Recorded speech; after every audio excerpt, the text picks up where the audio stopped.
Welcome to the weekly edition of VR News. Today's headlines.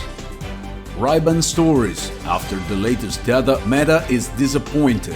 Is nobody using them? And we're making only a few pieces, so it seemed like an exclusive device and everyone will want it. Potential buyers. It works only if you print a white apple on top. A docking station for Quest 3 approved by FCC.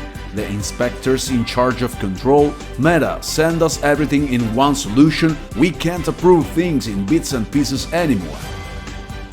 Everything we know about Meta 3. Users in the comments of this video. Tell us what we don't know.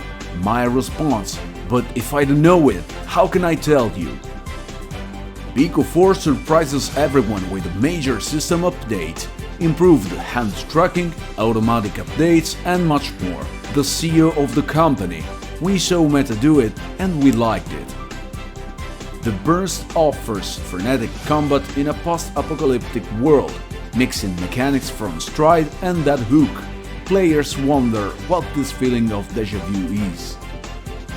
That hook, new update allow you to tear demons apart with your hands. The Slayer. I like the game more and more, but change the cover, it's plagiarism. Resident Evil 4 Remake VR Mode. It will be at the Tokyo Game Show and playable. Players. Will it be playable on PSVR 2? Ruinsmagus announced for PSVR 2 coming next month. Game details and release date in today's news. Flying to Japan in September for the Tokyo Game Show. Many announcements, the most important ones in this edition and the event dates. Game Pass subscribers eagerly awaits the new games coming to the catalog, among them Starfield and other big titles. Free games on Epic Games Store. This week an adventure with a great artistic style and a reimagining of a classic. Someone in the comments, you started talking about flat games, I'm unscribing. My response, like I care. Hello Riffraff and welcome back. These were the headlines of the most important news from the last week. Before we delve into the details, I want to thank my supporters of this week, Loris, Aaron, Los Browns, who I might have already talked in the last video, but I'm catching up with Dario, who I missed the last Monday. Thank you so much for your generosity, and thanks to all the other users who follow the channel and watch my videos, contributing to its growth. Now let's move into the news. Meta has decided to drastically cut the production of AR smart glasses Ray-Ban stories because only 10% of buyers actively use them. We have gone from planned 50,000 units to just 1,000. Another crucial issue is the supply of raw material for the production, which are difficult to extract and obtain. The production and assembly costs are also higher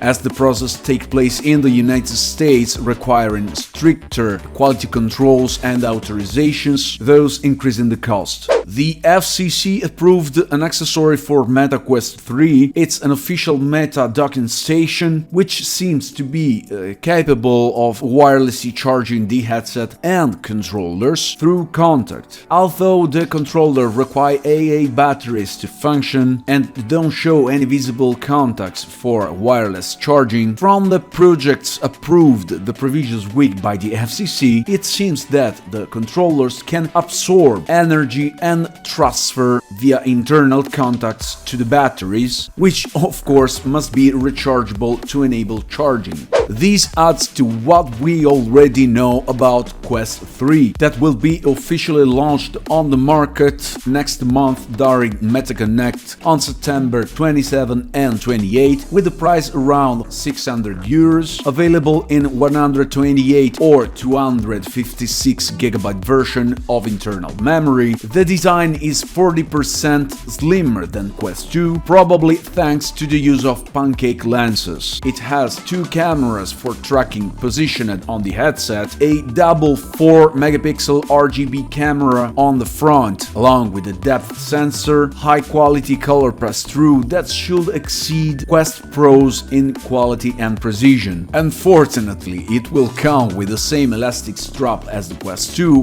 but a rigid strap has already been spotted and likely to be released officially by Meta. Powering the Quest 3, there is a second generation Qualcomm Snapdragon XR2, making it the only headset with this chipset, which, at least on paper, should provide a performance boost. We still don't have precise data on screen resolution and refresh rate, but according to Meta, Quest 3 will have highest resolution of any of the company's headsets, so it presumed to be superior even to Quest Pro, and according to some leaks, might even have a 30% increase, potentially bringing the resolution to 2064 per 2208 per eye. As for refresh rate, I have no doubt it could be 120 Hz, as this value is already present on Quest 2 and Quest Pro. Quest 3 will have a much more accurate environment recognition system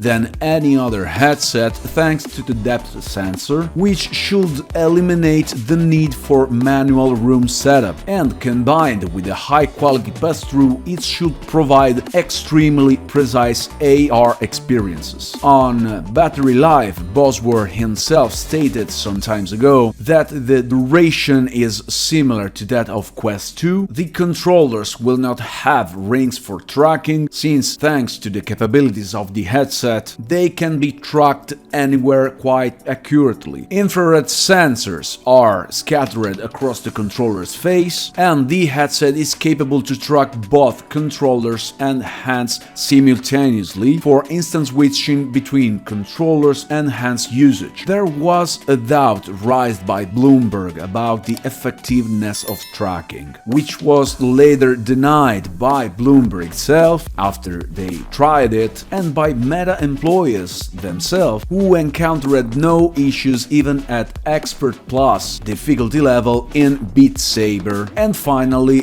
games. Quest 3 will be completely backward compatible with the entire Quest catalog, and at the moment no exclusive title have been announced for the new headset. But that doesn't mean anything. Remember that even Quest 2 didn't have exclusive for the first year, and only after that period we get Resident Evil 4 VR. However, there are already some games receiving an exclusive enhanced version for Quest 3, like The Walking Dead, Saints and Sinners and Pavlov Shock. This is everything we know at the moment about Quest 3. Upon its release, you will hear everywhere that is amazing, the best headset, a must-buy, and all the usual hype that suddenly will make stop talking about other competitors' headsets. However, if you want to know about the negative aspects of Quest 3, or if it's actually necessary to upgrade from Quest 2 to Quest 3, remember that only on this channel you will find out, so keep following. Remember, whether it's games or hardware, if there's something negative to know, you can find out about only here.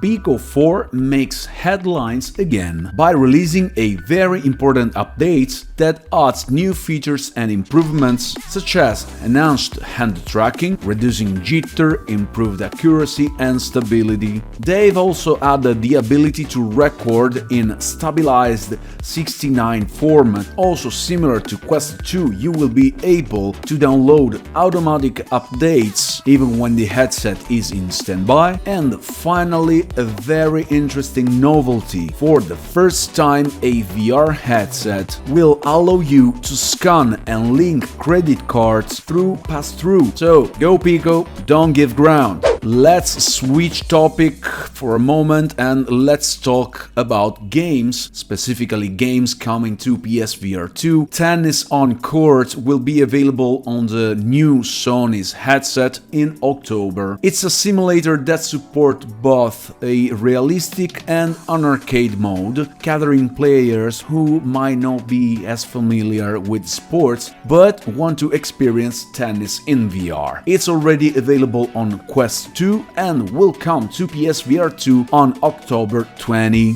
In the burst, you play as a bounty hunter sent to a prison planet, facing enemies hiding in a long series of levels. Go Rapid Studios brings back many familiar mechanics, such as Stride's movement system or that hook aerial movement using a grappling hook. Frenetic gunfights will be at the heart of the burst action. Currently, there's no release date, but it might be also come to Steam and other platforms. And speaking of that hook, the Doom-like game in VR has received an update called Tear Apart, allowing you to literally tear enemies apart. Previously, you had to take advantage of the moment when the enemy flashed to throw your chain and explode them in a cloud of blood and body parts. With this new update, you can manipulate bodies and rip various parts apart with your hands. So rip and tear,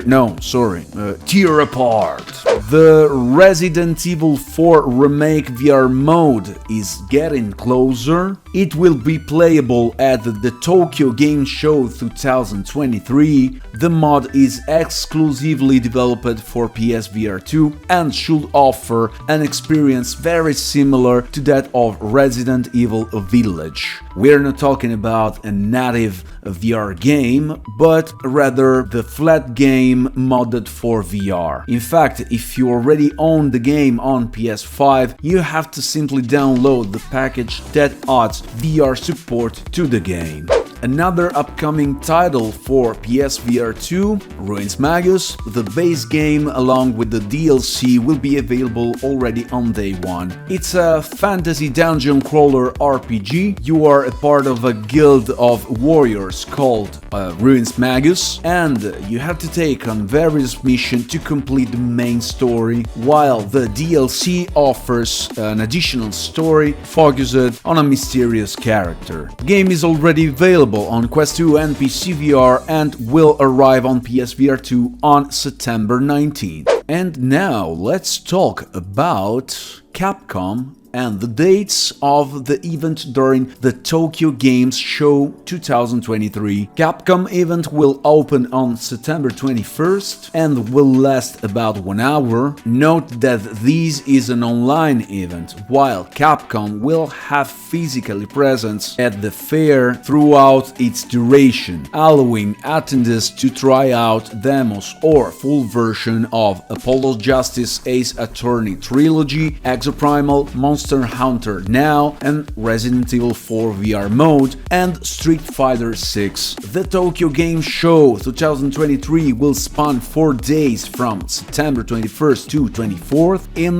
Chiba, Japan. Game Pass. What are the upcoming games for the subscriber of this fantastic service that offer the opportunity to play full and newly released games even on the day one? In the coming weeks, we will see games like Lies of P and Starfield. Other titles include the Texas Chainsaw Massacre, Sea of Stars, Party Animals, Payday 3, and Forza Motorsport Turn 10.